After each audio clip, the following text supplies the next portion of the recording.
Yeah, Jay, I'm glad you hung around martial arts long enough to learn that gym element of it.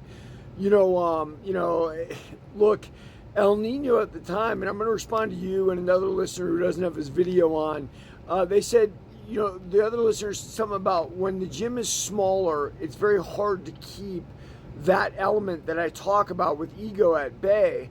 And even though El Nino was a big gym for its time, it was still small comparatively. And they kept it small by keeping the fight team small, right? Like, so however many extra members they had coming to Muay Thai classes and Jiu Jitsu classes that earned them extra money was great. The fight team was the focus of that gym. That was how El Nino started in South San Francisco. And ironically, they're back there now, right? Also in South San Francisco.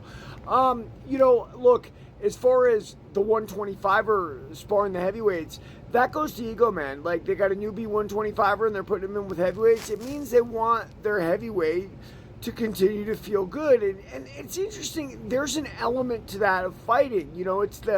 It's the old, if you're in jiu-jitsu and you're sparring white belts all the time and you're kicking ass, then you get to the tournament and you're so used to kicking ass, mentally you're there. It's because fighting is so mental. So games like that can work, but do you actually really improve? No, because of course eventually you're gonna run into a guy who doesn't care how much you kick ass or how your mental game is. He's gonna fight you hard because he's good too, and it's gonna be a battle on your hands. No, so how do you deal with that? I don't know how you do. I mean, even Jay, when you and I were there together, I used to watch Gilbert spar, and I knew most of Gilbert's sparring partners. Juan Diego Nunez, who was actually our jiu-jitsu instructor together, Jay, I can tell you this, Juan was a way better stand-up fighter than Gilbert was. His Muay Thai was really good compared to Gilbert's. Gilbert had some good boxing, right? Like, for the time and the style. Obviously, his double leg and ground and power was bread and butter.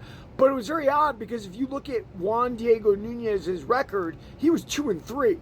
Gilbert was top pound for pound of the world, which, that difference, that hairbreadth difference, is how you're nurtured in the gym. And of course it's mental too. Gilbert had a good mental stability, a good backbone with his family and stuff. Juan didn't have that, an immigrant from Venezuela and whatnot. So, there's so many factors that go into making a fighter, and the gym that we're talking about here in these videos is so critical, right? Like, Gilbert built that gym to help Gilbert, and it was Gilbert's gym, and that was the point of it. Like, cool, right? Like, that's the idea. It wasn't there to help Juan Diego Nunez, right? Like, it wasn't there to help you or me.